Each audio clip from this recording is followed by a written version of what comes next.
Hey everybody, it's Flyin Ryan here with a review of the Esky F150 mini helicopter. And unfortunately, this is less of a review and more of a buyer beware.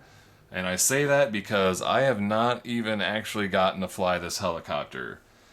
This is actually my second one. The first one I got, even at full throttle, it would not lift off. Oh, Elsie's coming to say hi. So yeah, it wouldn't even hover at full throttle. So I contacted Banggood and I got him to send me another one. And now this is my second one.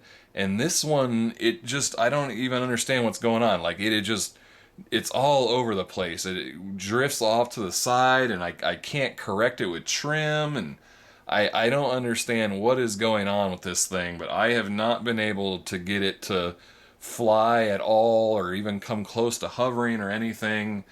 And the reason I got it was because it's supposedly the world's smallest four-channel helicopter, and it's a scale. I think it's called a llama, basically the Airwolf helicopter. So it looks really cool. But even if it worked, there's still a lot of problems with this thing. I mean, first of all, the plastic is just wafer thin. I mean, it is the most fragile thing. Even in just light crashes, I've cracked the plastic here. I've knocked these wheels off. I've had to glue them back on. It's got this front canopy, which is just a real pain to mess with. You've got the battery goes under the canopy, so you've got to take the canopy off every time to change and charge the battery. And it's just such flimsy plastic, you're going to end up breaking it. And it's hard to get the wires to fit in there and get the canopy to go over it. You've got to use double sticky tape to stick the battery on there, but then it plugs in, and the charger plugs into that battery. So you've got to unplug that plug every time you want to charge the battery, and then try plugging it back in. But it's like buried back in there, so it's just hard to get the thing even plugged in. But there is then an on-off switch once you get the battery plugged in. But you've got to mess with that every time you want to charge it. It's not like there's a charging port, so you've got to unplug and plug this battery every time, which is just a real nuisance.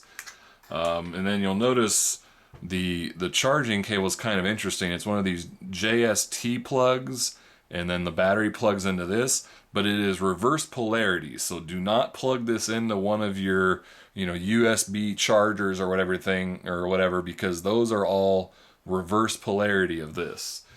This is made to plug in to the transmitter. There is a charging port right there, and so you plug in to that and charge off the transmitter. And it does come with a spare set of main rotors, and that's some double sticky tape for your battery. But really, I mean, even if it flew right, I just think there's so many little annoyances and delicacies with this thing that just delicacies. I don't know if that's the right word, but delicate things.